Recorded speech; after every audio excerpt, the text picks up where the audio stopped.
Well, look at y'all. Don't mind the weather. A little bit of snow's okay. It seems appropriate for the season. Yes, Christmas is here. I see some of you have brought family or friends with you tonight. I was expecting a big group, so me and some of the boys built a bigger fire pit.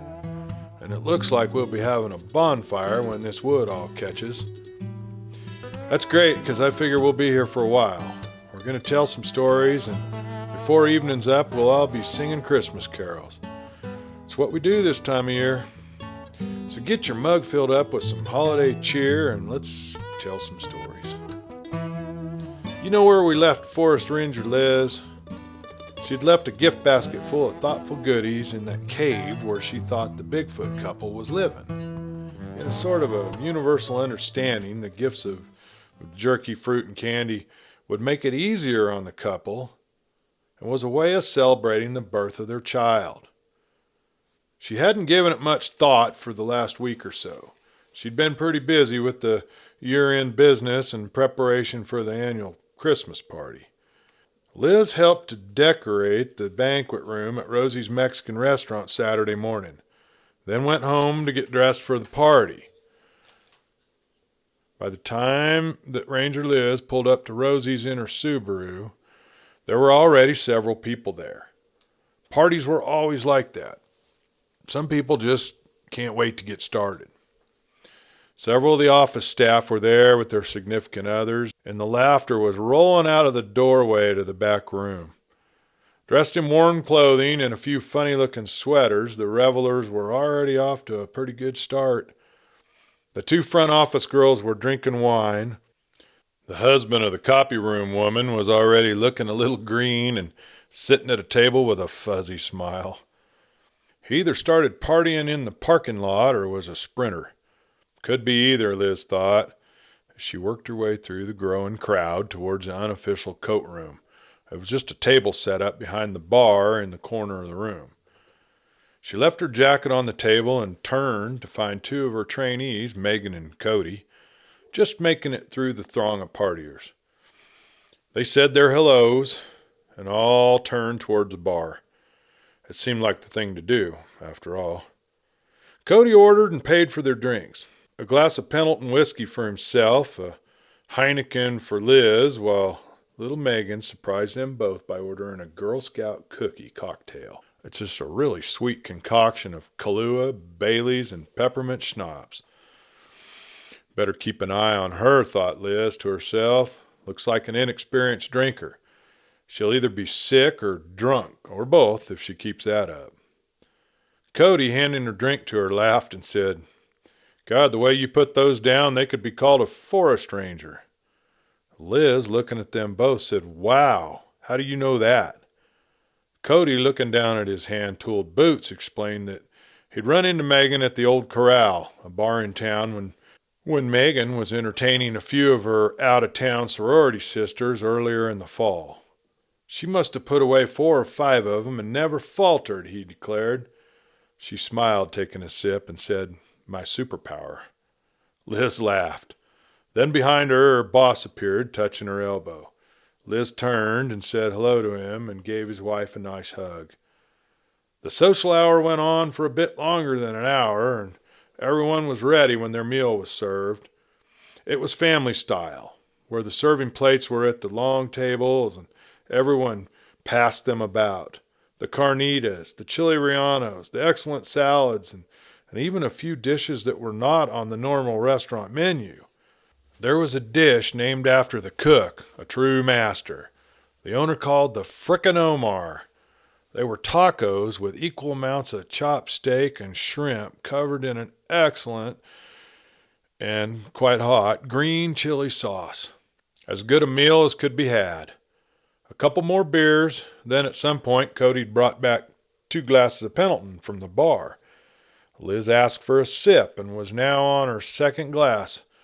Oh boy. Then the White Elephant gift exchange brought out the laughter in everyone. The scarf and hat that Liz gifted was stolen in the exchange twice, therefore staying where it was, proudly on the head and around the neck of the mechanic's wife. Liz somehow ended up with a fruit cake in a tin, which brought out even more laughter from the room. What a party.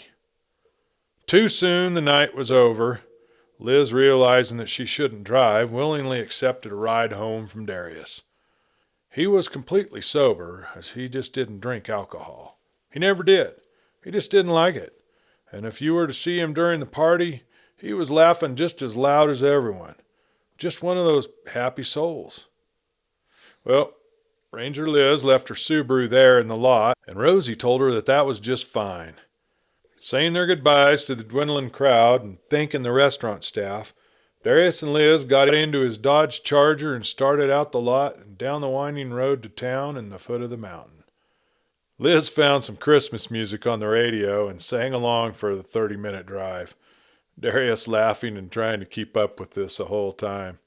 It was just past 10:30 when they pulled into the driveway to Liz's small, humble home. Darius walked with Ranger Liz up the walkway to the front door. Then he handed her the fruitcake tin with a smile. As he was turning to leave, Liz surprised them both by standing on her toes and kissing her trainee, Darius. He, with a look of shock, stood still for a few seconds, then a big smile broke out on his face, and he told Liz, "Good night, and I'll see you after Christmas." Within a few minutes, the Charger was heading home, and Liz was inside her house behind her locked door and wobbly heading towards her bedroom.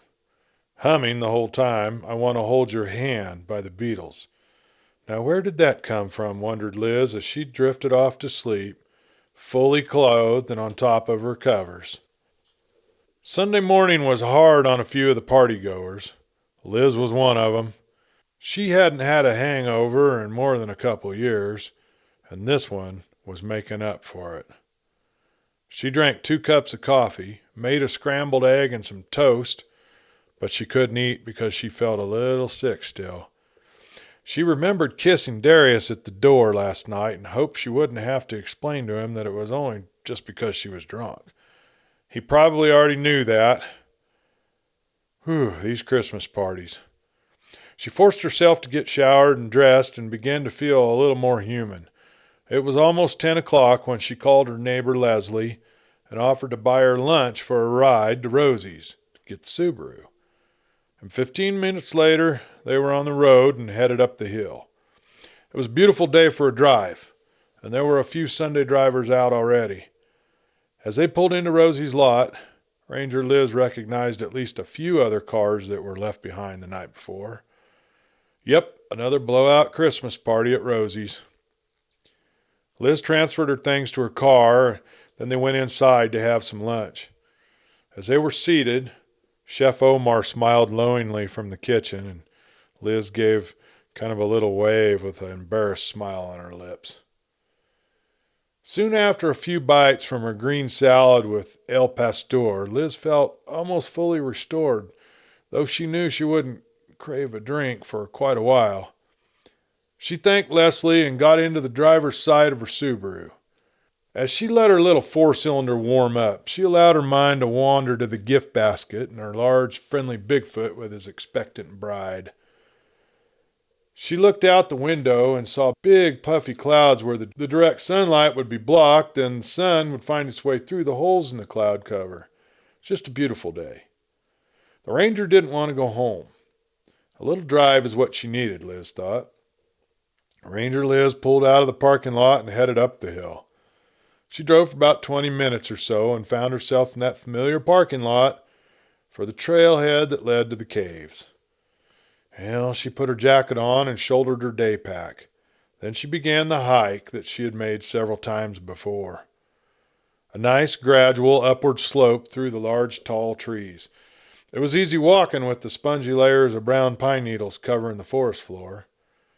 She had been hiking for about 45 minutes when she found that she was approaching the cave mouth in that rock outcropping. The Ranger stopped about 100 feet short and sat on a rock to take a break to get some water and just enjoy the scenery. It really was a beautiful day to be on a hike in these woods. The sun was flitting about actively, where she would be in the shade for a while, then bright sunlight for a few minutes. Well, Liz was just standing up to go. She decided she would not go into the cave today, when from around the cave mouth in the rocks appeared the 8-foot beast, that Liz had become acquainted with over the last 2 years. He stepped out into the open and looked back from where he had just came. And there, following almost in his footsteps, was the smaller of the two Squatches. The same one she had seen before that was so obviously pregnant. And as the female came abreast of her friend, the Bigfoot, Liz's eyes softened and a feeling of love and amazement overcame her. For this creature was cradling a baby in a blanket.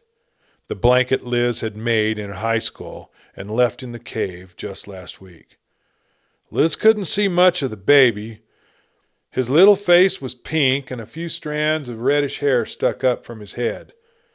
The largest beast turned his gaze away from Liz and looked down at the baby, then to the face of his mate, and a proud smile came to his lips as he looked up into the trees, just as a single ray of sunlight shone through the canopy and settled on the three of God's creatures.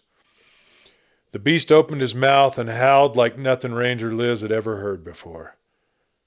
Liz turned and rapidly walked away and back towards her Subaru. That night at home, Liz prayed for all of humanity, all of God's creatures. Well, I think the caroling is going to start soon, and I'm going to go refill my mug, maybe get some of that hot chocolate. So I'm glad you made it tonight, and sorry you're leaving so soon.